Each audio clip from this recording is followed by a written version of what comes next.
చిన్నప్పుడు మా స్కూల్‌లో సోషల్ మాస్టర్ ఉండేవారండి. ఆయన పేరు రాజేంద్ర ప్రసాద్ గారు. ఆయన హిస్టరీ ఏదైనా ఒక మూవీలాగా ఎక్స్‌ప్లెయిన్ చేసేవాళ్ళు. చాలా ఇంట్రెస్టింగ్‌గా ఉండేది.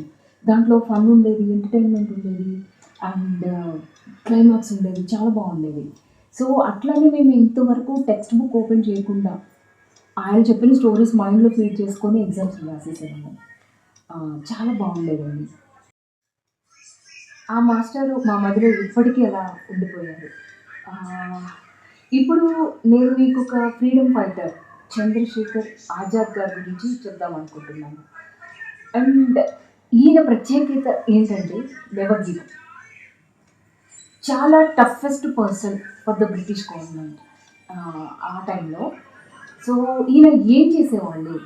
ఆహ్, ఎందుకు నెవర్ గివ్ అప్ అని ఈయనకి ఈయన క్యారెక్టర్ గురించి మనము మాట్లాడుకుంటున్నామంటే, ఈయన ఫ్రీడమ్ ఫైటర్స్‌లో టఫెస్ట్ పర్సన్ అండి. మా సోషల్ మాస్టర్ ఈయన గురించి చెప్తున్నప్పుడు ఈయన నాకొక హీరో అన్నమాట ఆ రోజుల్లో. ఇప్పటికి కూడా. కోర్ట్‌లో సబ్మిట్ చేసి British government judge what is your name? మీ పేరేంటి అని అడిగినప్పుడు ఆయన చెప్పిన ఆన్సర్ ఏంటో తెలుసా? ఆజాద్. అందుకే ఆయనకి చంద్రశేఖర్ ఆజాద్ అని పేరొచ్చింది. ఆయన అసలు పేరు చంద్రశేఖర్ సీతారాం తివారీ. ఇలా చెప్పినందుకు ఆయన చంద్రశేఖర్ ఆజాద్ అని పిలుస్తారు ఇప్పటికీ. అండ్ ఆయన ఏం చేసేవాళ్ళంటే జైల్లో పెట్టి బట్టలన్నీ తీసేసి ఆహ్, బాగా కొడతారు అది తెలిసిన విషయమే. అండ్ బాగా చల్లగా ఉండే ప్రాంతంలో శీతాకాలంలో బాగా చల్లగా ఉండే ప్రాంతంలో బట్టలన్నీ తీసేసి అందులో జైల్లో వదిలేస్తే ఆయన ఏం చేసేవాడో తెలుసా? పుషప్స్ చేసేవాడంట. మళ్ళీ వచ్చి పోలీస్ ఆయన వచ్చి చూసేటప్పటికి ఒళ్ళంతా చెమటలతో ఉండేవాడంట. అట్లాంటి పనులు చేసేవాడు. అసలు దేనికి నెవర్ గివ్ అప్ ఆయన అసలు. ఏది ఆయన వాళ్ళకి ఛాన్స్ ఇవ్వలేదు.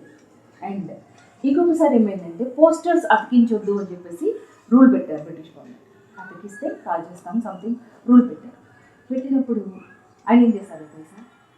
ఆయన షర్ట్ ఓపెన్ చేసి back side shoulder back side ఆయన పోస్టర్ ఫిక్స్ చేసుకొని పోలీస్ స్టేషన్ ఆపోజిట్లోకి వెళ్ళి ఆయన ఆ వాల్ మీద ఇలా ఇలా నుంచొని అతికించి వచ్చారు. సో అట్లాంటి పనులు చేసేవాళ్ళు ఆయన.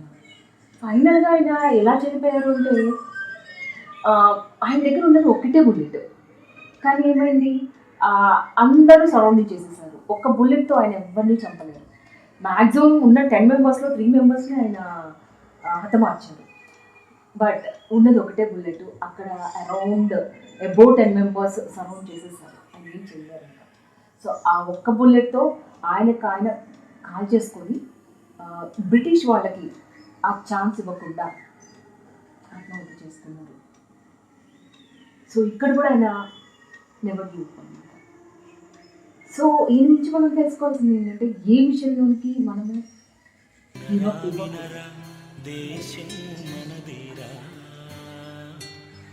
హ్యాపీ